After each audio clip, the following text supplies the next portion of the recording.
Isang linggo nang tinutugis ng PNP si Kingdom of Jesus Christ founder Pastor Apollo Kibuloy para ihain ang warrant of arrest para sa kasong qualified human trafficking and child abuse. Ang PNP hindi raw aalis sa compound hanggat di pa nila nahalughog ang kabuuan nito. Itinanggi naman ng KOJC na may sikretong lagusan sila. May report si Marisol Abduraman. Wala pong lagusan dyan, sir. Dinugtong lang po yung picture.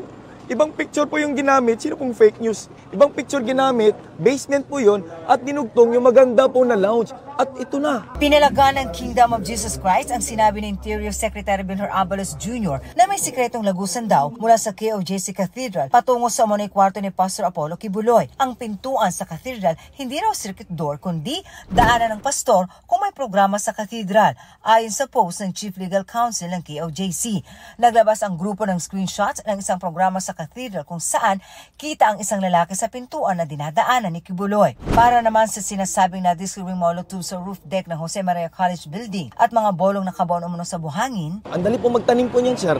Sagot ng task force na nag-operate sa compound. I have no information on that, but definitely our law enforcers will not do that. Ayon sa KOJC, hindi totoo ang sinasabi ng DILG na nakakonekta sa live wire ang barbed wires na nakapalibot sa compound at ang muli pang-laser sa mga helicopter ng PNP. Dahil sa namataang police mobile sa labas ng Glory Mountain sa Barangay Tamayong kanina at kahapon, tingin ng KOJC. They are really engaged in a fishing expedition. They do not have probable cause.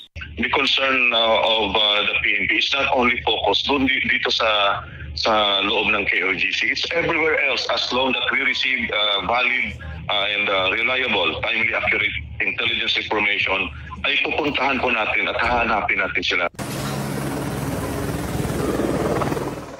Kaninang umaga, nahulog ang solar panel ng JMC. Bago niyan, 2 helicopter ng pulisya ang namataang lumipad sa ibabaw ng compound. Ang isa, sobrang baba umano ang lipad. We are writing a demand letter for them to explain why they had to do it. Paliwanag ng PNP, ang pagpapalipad nila ng helicopter ay para mas makita ang loob ng compound. Para naman sa reklamo ng KOJC na may tila isang party sa grounds ng Pro 11. Kibuloy, lumabas ka na dyan, baka makauwi na kami. Ha? Pagod na nga kami sa'yo. Yan ang parte na aming Police Customs Intelligence. Pag kami po ay napapagod sa aming trabaho, nagpe-fellowship po kami. Marisol Abduraman, nagbabalita para sa GMA Integrated News.